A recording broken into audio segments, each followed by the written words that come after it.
Hello नमस्कार दोस्तों, मैं हूं अभिमन्यु और आपको स्वागत है हमारे Abhimanyu Kumar reasoning YouTube channel पर। तो दोस्तों, आज हम बात करने वाले हैं कि एग्ज़ाम देने जाने से पहले किन किन बातों पर ध्यान देना चाहिए। तो चलिए हम बात करते हैं किन किन बातों पर ध्यान देना चाहिए।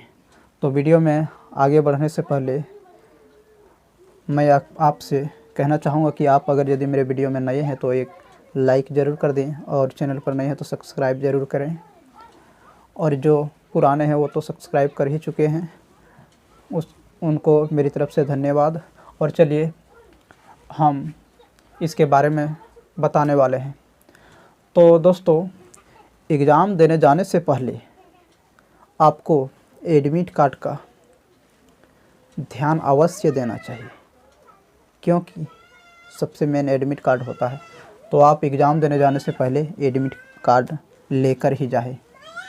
बहुत लड़का का ऐसा भी होता है कि एडमिट कार्ड घर में ही छूट जाता है और एग्ज़ाम में जाने के बाद वहाँ पता चलता है कि एडमिट कार्ड नहीं लाए हैं। तो एडमिट कार्ड लेकर के जाना चाहिए। और कोविड-19 पेपर जो होता है एडमिट कार्ड के साथ में ही निकलता है, उसका जांच कि हाँ इतना दिन पहले कि आप ठीक ठाक हैं, तो वो कोविड-19 पेपर भी लेकर के जाना चाहिए। और थर्ड नंबर में आता है 2 वैलिड आईडी प्रूफ। दोस्तों, 2 वैलिड आईडी प्रूफ हम किस लिए लिखे हैं, क्यों लिखे हैं? तो दोस्तों, वहाँ पर जो एग्ज़ाम देने जाएंगे वहाँ पर एक ही आईडी वैलिड पेपर होता है, एक ही आईडी वहाँ पर मांगा जाता है और एक ही आईडी को वहाँ देखा जाता है। लेकिन कभी कभी ऐसा होता है कि कोई स्टूडेंट आधार कार्ड लेकर के जाते हैं तो वहाँ पर इशू प्रॉब्लम कर देते हैं। रेलवे वालों बोलते हैं ये डुप्लीकेट है, ये ऐसे है वैसे है, बहुत तरह की बात होता है। तो आधार कार्ड लेकर ही जाएं, लेकिन उसके साथ और इसके अलावा अगर यदि आपके पास पैन कार्ड हो तो पैन कार्ड लेकर के जाएं, ड्राइविंग लाइसेंस हो तो ड्राइविंग लाइसेंस लेकर के जाएं, और वोटर कार्ड, इनमें से कोई भी और आईडी प्रूफ हो तो वो ज़रूर लेकर के जाएं। क्योंकि आधार कार्ड में बहुत लड़का का इशू प्रॉब्लम बता देते हैं कि यहाँ पर ऐसे है वैसे है, डुप्लीकेट है, ओरिजिनल नहीं है। तो आप ज़रूर ये सब दूसरा एक उसके साथ लेकर के जाएं। इसलिए हम यहाँ पर लिखे हैं 2 आईडी प्रूफ। वहाँ पर एक ही लगता है, लेकिन आप 2 लेकर के जाएं ज़रूर। इन बातों पर ज़रूर ध्यान दें, क्योंकि एक आधार कार्ड ले जाने से बहुत लड़का एग्ज़ाम सेंटर से घूम करके आए हैं, इसलिए हम ये बात आपको बता रहे हैं। और याद रहे कि ऐसा आईडी प्रूफ लेकर के जाएं जिसमें आपका नाम,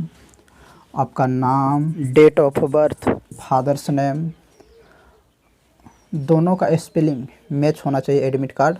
और जो आईडी प्रूफ आप लेकर के जा रहे हैं उसमें दोनों में मैच होना चाहिए, स्पेलिंग गलत नहीं होना चाहिए। वैसा ही आईडी प्रूफ आप लेकर के जाएंगे। और एक फ़ोटो जो उसमें दिखाए, स्पष्ट फ़ोटो दिखाए, वैसा ही आईडी प्रूफ लेकर के जाएं। नाम, फ़ोटो और स्पेलिंग गलत नहीं होना चाहिए, वैसा आप आईडी प्रूफ लेकर के जाएंगे। और 4 नंबर में है 2 पासपोर्ट साइज फ़ोटो। वहाँ पर तो एडमिट कार्ड में एक फ़ोटो लगता है, और कैसा फ़ोटो, तो ऑनलाइन कराते समय जो फ़ोटो दिए थे, ऑनलाइन जब करवा रहे थे उस समय जो फ़ोटो दिए थे वही फ़ोटो लगेगा। वहाँ पर एक फ़ोटो लगेगा, लेकिन आपको साथ में लेकर के जाना है, एक एक्स्ट्रा फ़ोटो लेकर के जाना है, यानी कि 2 फ़ोटो आप ज़रूर लेकर के जाएं। अगर यदि आप एग्ज़ाम देने जा रहे हैं तो 2 फ़ोटो लेकर के जाएं। और एग्ज़ाम में जो फ़ोटो लेकर के जाएंगे वो ऑनलाइन कराते समय जो फ़ोटो दिए थे वही फ़ोटो लेकर के जाएं। उसके बाद 5वां नंबर में आता है मास्क। मास्क तो ज़रूरी है, ये तो सबको पता है, तो मास्क ज़रूर लेकर के जाएं। मास्क अगर यदि आप नहीं पहनते हैं तो आपको एग्ज़ाम सेंटर में घुसने नहीं दिया जाएगा। और आप एग्ज़ाम सेंटर में भी वहाँ पर सबको मास्क पहन करके ही एग्ज़ाम दिया जाता है। तो मास्क आप ज़रूर लेकर के जाएं, बिना मास्क का नहीं जाएं, नहीं तो वहाँ से घुमा देंगे। तो चलिए इन बातों पर ध्यान आप ज़रूर देंगे। और इनके साथ हम बता दें कि एग्ज़ाम देने जा रहे हैं, बहुत आदमी के मन में होता है क्या पढ़ें क्या नहीं पढ़ें, कौन सा आएगा पढ़ा हुआ आएगा कि नहीं आएगा, तो उतना दिमाग में टेंशन नहीं लेकर के चलना है। आपको माइंड शांत रखना है। जब एग्ज़ाम देने जाएंगे माइंड शांत रखना है। और वहाँ पर अगर यदि आप एग्ज़ाम देने जा रहे हैं, अगर सेंटर ज़्यादा दूर है तो हो सके तो एक दिन पहले पहुँच जाइए सेंटर पर, अगर यदि उस तरह सुविधा है तो। नहीं तो आप एग्ज़ाम 2 घंटा ज़रूर पहले पहुँचिएगा। जितना बजे से आपका टाइम है 2 घंटा ज़रूर पहले पहुँचने का कोशिश कीजिएगा। और एग्ज़ाम में पहुँचने के बाद वहाँ पर अगर यदि आपके पास समय मिलता है, वहाँ पर अगर यदि समय मिलता है तो आपके पास तो फ़ोन होता है, मोबाइल, तो एक प्रैक्टिस सेट वहाँ पर दे दें।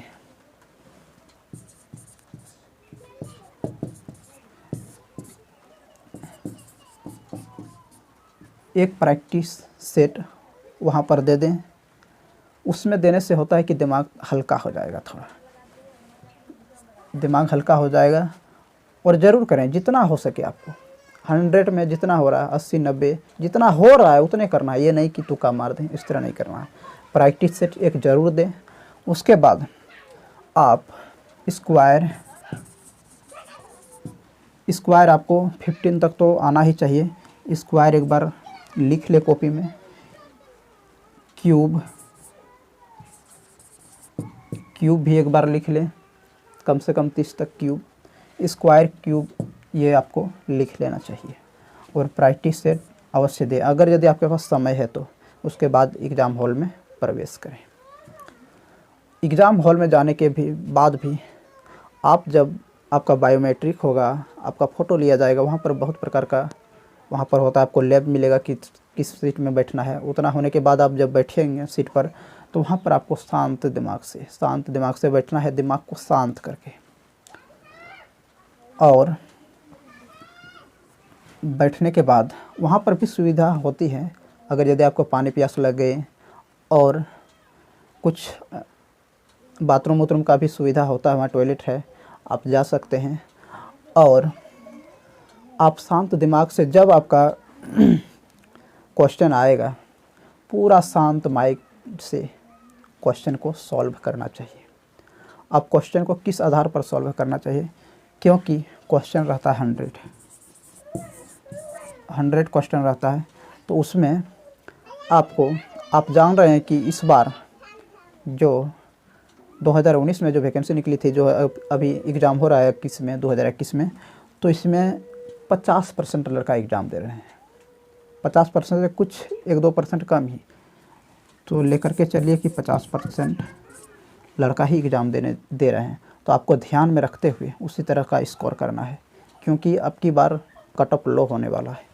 तो आपको ध्यान में रखकर ही ज़्यादा आप माइनस मार्जिंग, यानी कि ज़्यादा तुक्का नहीं मारना चाहिए आपको, क्योंकि माइनस मार्जिंग है। तुक्का मारने के बाद अगर यदि आप बना लेते हैं 90, इसमें मार दिए हैं 20 तुक्का, तो कितना हो गया? 90 में तो 20 कम हो गया, तो बचा 70। इसमें भी तो माइनस मार्जिंग 5-6 नंबर तो चलिए जाएगा, तो कितना आ गया? इसीलिए आपको 70 ही सही आता है, तो 20 मार के नंबर घटा के क्या फ़ायदा।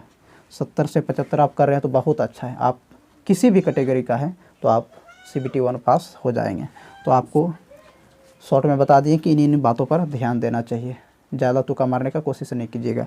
तुक्का हाँ वहीं पर मारिएगा जहाँ पर कि लग रहा है ये 1 या तो 2, ये दोनों ऑप्शन में ज़रूर एक होने वाला है। इसके बारे में कभी आप पढ़े हैं इससे पहले, इसके बारे में हाँ जान रहे हैं कि ये होना चाहिए, 3 और 4 ये नहीं होगा, तभी आपको तुक्का मारना चाहिए। और उसमें हर वीडियो मतलब कि हर क्वेश्चन में नहीं, थोड़ा 2-4 हो रहा है तो 2 या 4 ठो इस तरह अगर यदि है तो आप मारिए। ऐसा नहीं कि मार दिया तुक्का, पता चला कि इतना 90-95, बहुत लड़का बोलता है कि हम 95 अटेंड कर लिए, 93 कर लिए, और नहीं। आप इतना कर रहे हैं, सही कर रहे हैं, तो 1-2 ही लड़का है ऐसा जो कि अटेंड कर रहे हैं एक्सपीरियंस। और ऐसे करने के बाद एक्सपीरियंस है तब तो बात अलग है, नहीं तो ऐसे तुक्का मारने से कोई फ़ायदा नहीं होगा, क्योंकि निगेटिव मार्किंग है, नीचे आपका स्कोर आ जाएगा। इसीलिए सोच समझ कर ही एग्ज़ाम में अटेंड करना है। और जब 100 क्वेश्चन है, आप पहले एग्ज़ाम स्टार्ट होने से पहले आपको शुरू से अंत तक देखना चाहिए। 1 2 3 4, बहुत लड़का का ऐसा होता है कि 100 नंबर तक पहुंच नहीं पाता है, उसका समय 90 मिनट हो जाता है। तो इस तरह नहीं करना चाहिए। आप पहले 1 नंबर से ले जा करके 100 नंबर तक जरूर देखें सवाल। आप 1 नंबर का अगर यदि आपको आ रहा है तो उसको बना दीजिए तुरंत, नहीं आ रहा है तो छोड़िए, 2 नंबर का पर जाइए। इसमें भी आ रहा है आपको बनाइए, नहीं आ रहा तो छोड़िए। लग रहा है कि मैथ या रीजनिंग में लग रहा है कि हम इसको अगर यदि हम करेंगे, कैलकुलेशन करेंगे तो ये आ जाएगा मेरा, लेकिन इसको भी छोड़िए।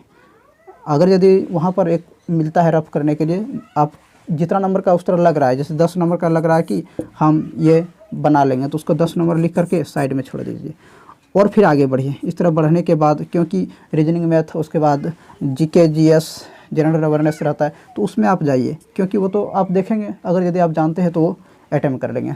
तो यहाँ पर जाना चाहिए, उसके बाद उसको मारिए। इसी तरह से आपको समय रहते ही 90 मिनट के अंदर में ही एक बार इधर से उधर, यानी कि 100 नंबर तक सवाल को देख लेना है कि हमारे एग्ज़ाम में, मेरे एग्ज़ाम में क्या क्या सवाल पूछा है, तो उसको देख लेना है। देखने के बाद बहुत लड़का का ऐसा होता है कि वहाँ तक नहीं पहुँच सकता है, और जब टाइम रहता है 10 मिनट तो सवाल इधर रहता है 30 से 40 सवाल रहता है, इधर समय को बर्बाद कर देता है। 30 से 40 सवाल रहता है, तब वहाँ पता चलता है समय मेरा 10 मिनट है, ये जानते हुए भी इसको छोड़ना पड़ता है। तो इस तरह नहीं होना चाहिए, क्योंकि लास्ट में हो सके आपका उधर आसान हो, इधर पहले हार्ड हो।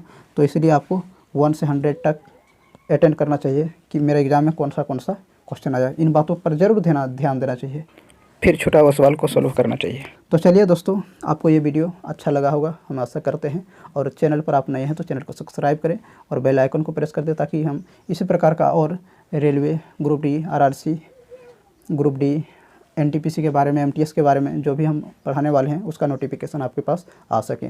तो आप वीडियो को लाइक ज़रूर कर दें, शेयर कर दें दोस्तों के साथ। तो चलिए, तब तक के लिए इतना ही, मिलते हैं नेक्स्ट वीडियो में। तब तक के लिए जय हिंद, वंदे मातरम।